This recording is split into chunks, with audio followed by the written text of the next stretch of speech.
Classificação indicativa. Livre para todos os públicos.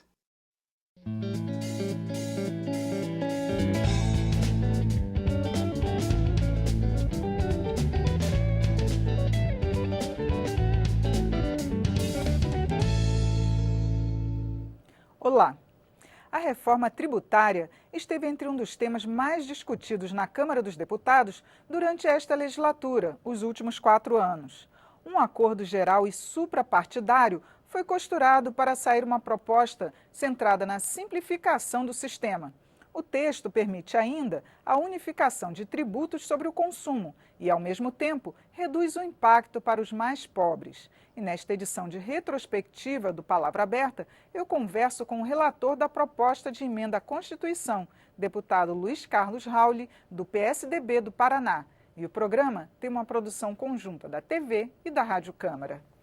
Bem-vindo, deputado Rauli. Muito obrigado. Bom, a gente está fazendo uma retrospectiva e um dos temas que o senhor mais trabalhou aqui nessa Câmara foram 7 mandatos. 7 mandatos, 28 anos. Isso. Quando eu cheguei aqui, a população do Brasil era de 149 milhões de pessoas. Gente. Hoje está quase chegando a 210. São mais de 60 milhões de pessoas desde que eu cheguei na Câmara dos Deputados. O senhor é responsável por esse acordo que está sendo feito em torno da reforma. Eu Isso. queria que o senhor dissesse para a gente o que pode ser votado, se há possibilidade de ser votado ainda neste ano. Bom, primeiro dizer que nós, nesses anos todos, fizemos uma revolução tributária para a micro e pequena empresa. Há 22 anos atrás, o Simples Federal, e há 12 anos atrás, o Super Simples, que eu tive a honra de ser o relator, e o MEI, né, que nós criamos. Então, criamos leis tributárias importantes. Hoje, a microempresa ocupa 27% do PIB. Quando nós começamos, era menos de 15% do PIB. Então, quase dobramos o PIB da micro e pequena empresa no Brasil, né? Cresceu mais do que as grandes empresas. Então, a nossa proposta é simplificadora. Tem 3 bases tributárias universais conhecidas, onde incidem os impostos. Primeiro, o patrimônio, a propriedade. Tem 5 impostos. O Imposto sobre a Propriedade Urbana, IPTU, Rural, ITR, o Motores, né, que é o IPVA, e 2 de transmissão, causa-morte e intervivos, 5. Esse arrecada muito pouco, apenas 4,4% dos 100% da arrecadação nacional. A segunda base é a renda e proventos de qualquer natureza, que tem 2 tributos. O imposto de renda da pessoa física e jurídica e a contribuição previdenciária sobre o lucro líquido, que é só jurídica. Esta base arrecada 20,7%.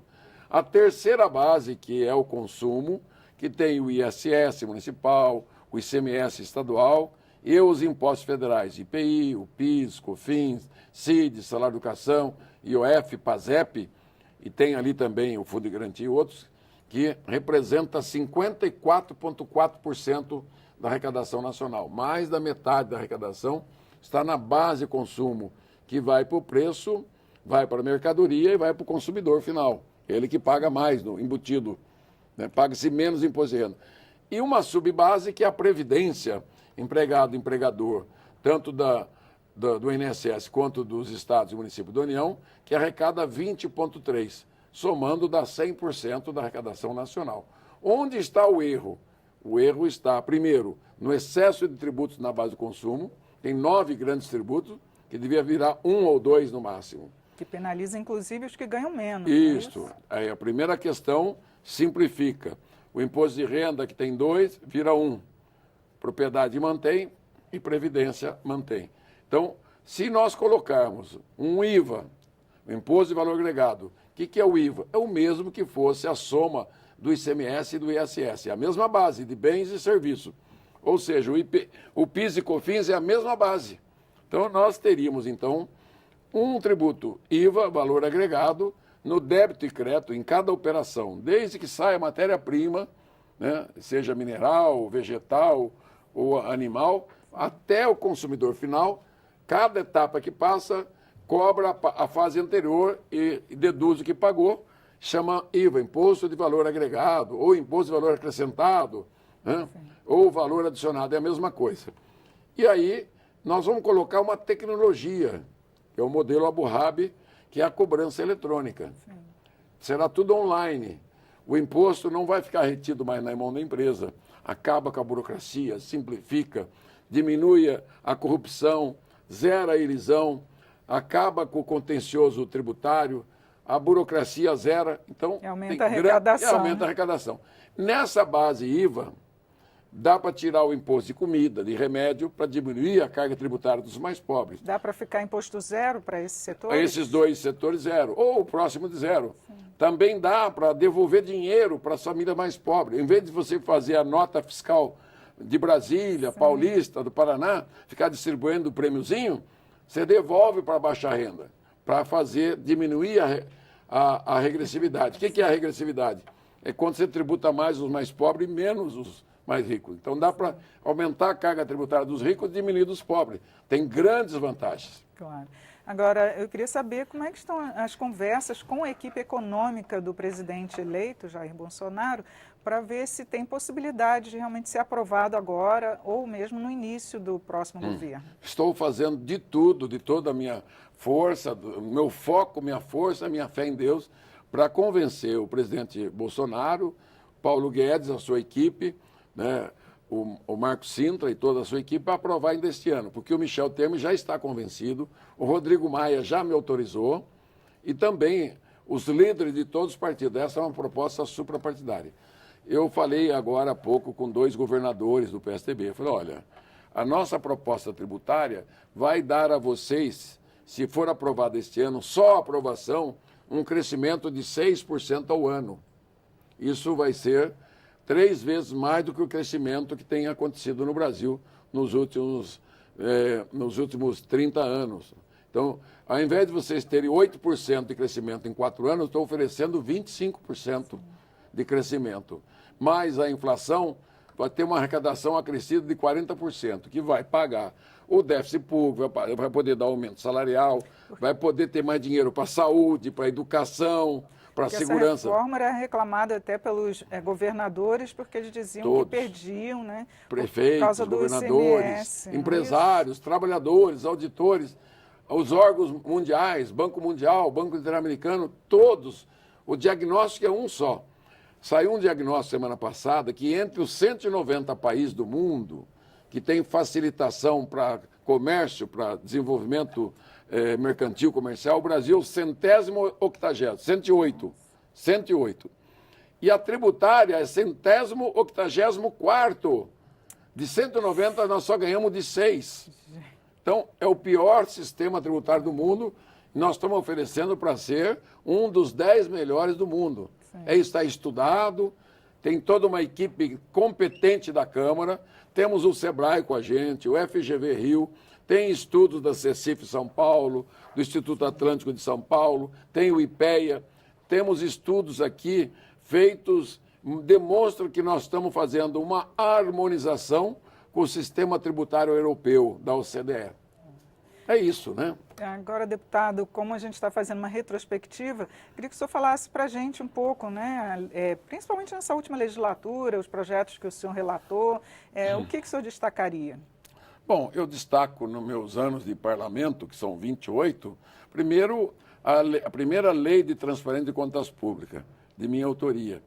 A lei Candir, que eu relatei, as leis do Simples, que eu fui autor, do Super Simples, que eu fui relator, a lei da SA, que eu fui relator e fui autor, a lei que ajudei a aprovar o Plano Real, o PRONAF, o PRONAFIM, o PROGER, o FIES, né? Leis como a da Super Simples, gerando hoje mais de 60% do estoque de empregos no país, o MEI, com 7,5 milhões de MEIs no Brasil.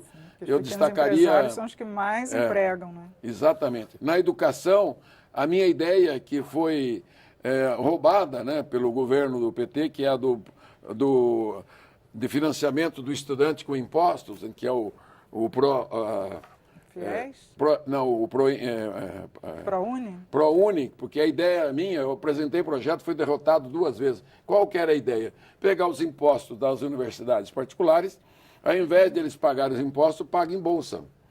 Eu mesmo tenho um projeto para a saúde, que está lá há mais de 10 anos na Comissão de Seguridade Social e Família, esperando a aprovação. Então, eu sou autor e relator de importantes projetos nesses últimos anos no Congresso Nacional, e o que ajudou um pouco.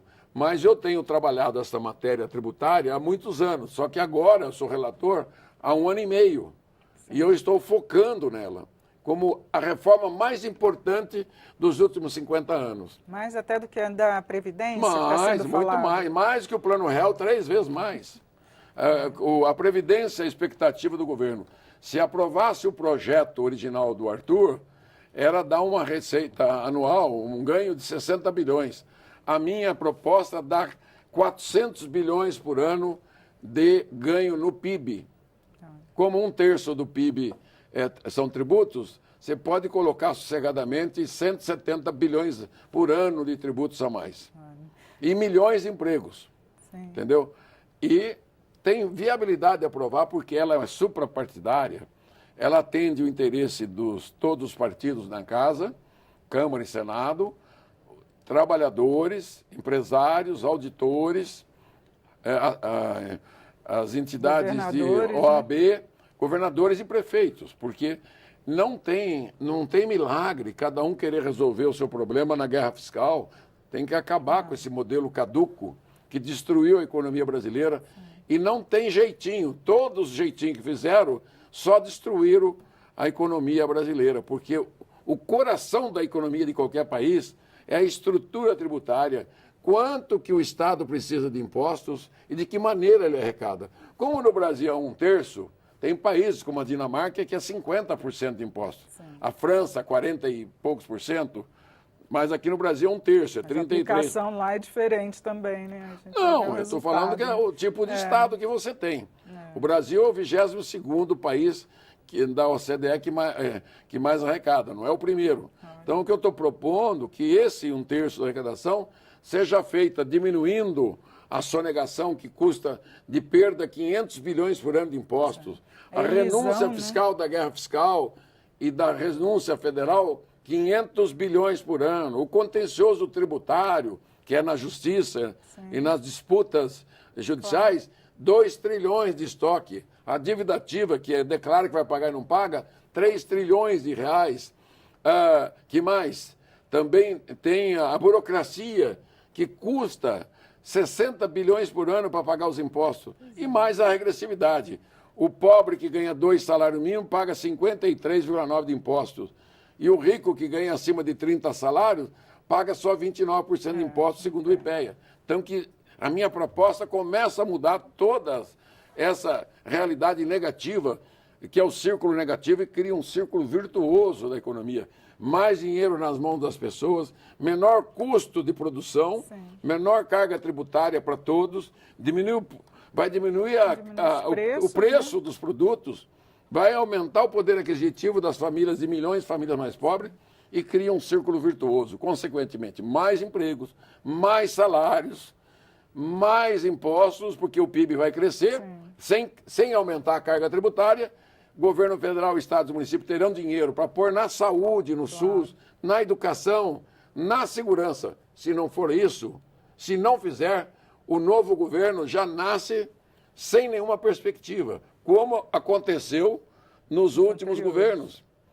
Por isso que o Brasil perdeu o ímpeto de crescimento.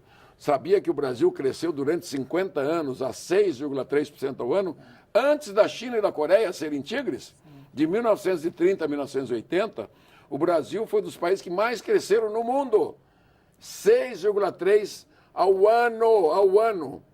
Caiu para 2,23%. Né?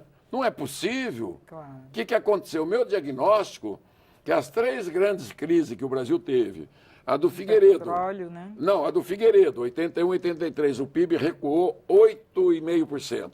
A do Collor, 89, 90, 91, o PIB recuou 7,7%.